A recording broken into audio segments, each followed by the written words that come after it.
What are your thoughts on quiet quitting, acting your wage? I've been doing this for years lol. Just common sense to me. I do what I get paid to do. I do my hours. No more no less. If I have to work overtime, I'm claiming every single millisecond of it. It's a job, not my life. Had a situation once where someone called in sick and no one could come in to replace them. Which is not the end of the world. Had to stay 30 minutes past my scheduled time to ensure everything was done. So I put that on my timesheet. When I came in the next day, I saw someone scratched out my 30 minutes extra and put in my normal finish time. Obviously that pissed me off, so I went to the boss and asked what the fuck was this. They said they don't pay overtime and other shit. So I said, well, here's what's gonna happen. Either you pay me for the extra time or I'll go straight to the Department of Labor and file a complaint. Don't think they expected a 20-year-old, at the time, to stick up for themselves. I was in the army when a colonel told me to act my pay grade. Stop doing extra and do what my rank was assigned without the bows and ribbons. Take my lunch. Quit working though it. I was worried about things that could wait until the next day. Work your wage. Yo. The phrase, you get what you pay for, applies to employers too. They shouldn't expect to get premium production at a discount. If you pay me $10, you'll get a $10 employee. I resent the term, quiet quitting, as a person who is protective of their time outside office hours. This doesn't make me a bad employee. It makes me a better one. I'm very good at my job. And I'm able to do it better than some in fewer hours. And I don't suffer from burnout because I make sure I get time to switch off. Measure my performance on the work I do, not the time I'm available. This term really is corporations responding to the mass realization that they can't bully and trick one person into doing two people's jobs anymore. Has anyone here ever worked somewhere, had a supervisor quit, then had to do the supervisor's job, but while being told they can't actually make you officially the supervisor yet, just so they don't have to give you a pay rise? I've known several people who have had this happen to them, and they get strung along with the promise that eventually they will have the title and pay rise. No one should fall for it.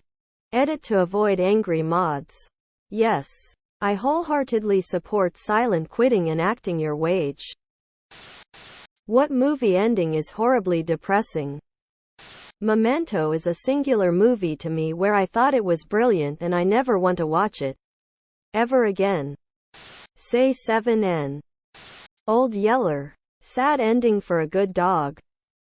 The ending of American History X hit me pretty hard the first time. Pay It Forward is a movie where Haley Joel Osment in his child acting phase is a miraculously nice, an empathic child. He decides to do anything he can to improve the lives of three people: his alcoholic single mother, his teacher who has severe burn scars, and a homeless man. He helps his mom give up drinking and he helps his teacher find love by hooking up with the kids' mom. The homeless man gets cash. Like all the money that an 11-year-old can put his hands on. The rule is that each person he helps needs to help 3 more people in turn, paying the kindness forward. The kindnesses multiply and the community starts to notice this kid. Things are really starting to improve and there's a really hopeful future. Anyway, greater than. The kid stands up to a bully and gets stabbed to death. Less than the end. Edit. I was wrong about which person did it. The Mist. I think it's why they made an alternate ending. What's the worst type of music? TikTokers that release a breakup song and go, "Did I just release the song of the summer?" That fucking alarm clock. Corporate advertising music with ukulele and whistling. Anything you hear being blasted on public transport. The music you don't like. Little kids trying to rap. Like, bro, you think they made that whole song about fucking bitches at 4 years old?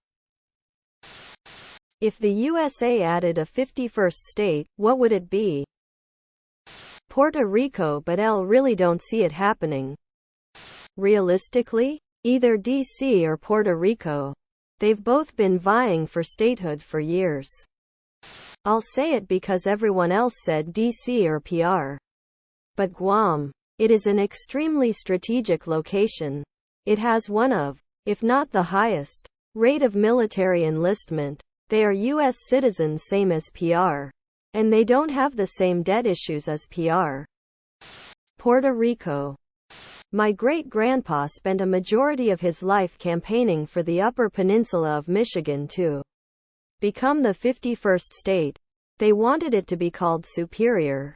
I honestly wouldn't have known about the Upper Peninsula trying to get statehood if it wasn't for the boxes of bumper stickers we had from all of his campaigns. I am not saying it's likely at all. Just something that has been in the works before. U.S. Virgin Islands Region Letter V Region Letter I. Which foreign song you are absolutely in love with? Fly Me to the Moon. I'm foreign. 'Cause every time we touch I get this feeling. L'Enfer from Stromae. 99 Luft Balloons will always be a classic. La Vie en Rose by Edith Piaf. Stay With Me by Miki Matsubara. For people who were teens in the 70s to 90s, what were some activities that y'all did for fun? Went to the bowling alley and played arcade games.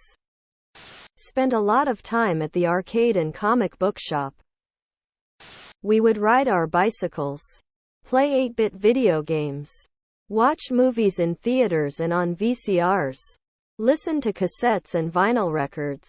Make actual mixtapes. And watch wrestling on TBS. We drove around. A lot. School sports. Roller skating. MTV. Occasional beer parties in the woods. Amusement parks. Bike rides. Exploring the woods. Camping in the yard. Sleepovers. Nick at Night. Reading. Frog catching. The mall. Movies. Atari. Nintendo. Duck Hunt. Blades of Steel. Zelda all winners. Very basic online gaming by dialing into a gaming server located at the D&D shop a couple towns over with a 2400 BOO modem. Talking to friends on the phone while stretching the coiled phone cord to its max to get privacy. Behind a door. Can't wait to see what others put. Probably would have done a lot less of all that stuff if I had a modern cell phone at the time. Teen years started in 1980. Riding bikes. Going to the arcade. Going out in the boat. I lived on the water. Getting high, drunk. Going to movies. Trying to figure out where Dad was hiding the Playboy magazines. Typical teenager stuff. What fictional character suffered the most? He certainly brought it on himself, but Theon Greyjoy's story is heart-wrenching. Especially if you read his point of view chapters. The Doctor in Doctor Who. It's especially true of the 12th one, who spent 4.5 billion years being tortured in his confession dial, complete with thousands or millions of deaths over that time frame.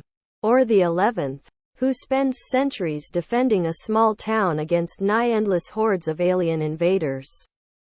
And there are likely way more examples than that. Gollum, he had the ring for over 500 years. That guy in Greek mythology that was chained to a rock and had his liver pecked out by a giant bird. Over and over for eternity. Ted, the main character and narrator of Harlan Ellison's I Have No Mouth, and I Must Scream. Fantine in the book, play, movie Les Miserables. Subscribe, my brothers.